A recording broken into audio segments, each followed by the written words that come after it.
Welcome to today's lesson. We are going to explore the read an academic passage task, focusing on how to dissect complex university-level texts and identify key logical structures. Let's dive in and practice the strategies that will help you master this section. Join our community at myTOEFL by subscribing for more daily practice sessions. Let's work together to make sure you're fully prepared for exam day.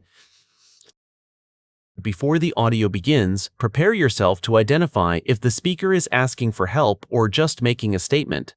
Predicting the response based on the speaker's tone will help you find the right answer. Would you mind helping me move these boxes downstairs? Would you mind helping me move these boxes downstairs?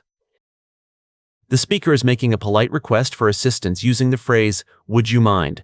We need a response that either agrees to help or provides a reason for declining.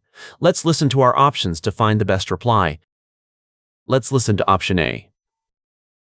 Not at all, I can help. This is the correct choice because when a person asks, "Would you mind?" the response, "Not at all," serves as a polite way to say yes. It shows the speaker is willing to assist, especially when followed by "I can help" to address the request for physical labor. Now, let's hear what option B says. The boxes are in the car. Option B is incorrect because it focuses on the location of the objects. Even though it mentions boxes, it doesn't address the request to move these boxes to a different floor, making it an illogical reply. Here is option C. Let's see if it fits. I moved here 2 years ago. This response is a trap. It uses the word moved, but in the context of moved here 2 years ago, it refers to a past residence change. This has nothing to do with the speaker's current need to move these boxes downstairs. Let's evaluate the response in option D. Yes, the stairs are very steep.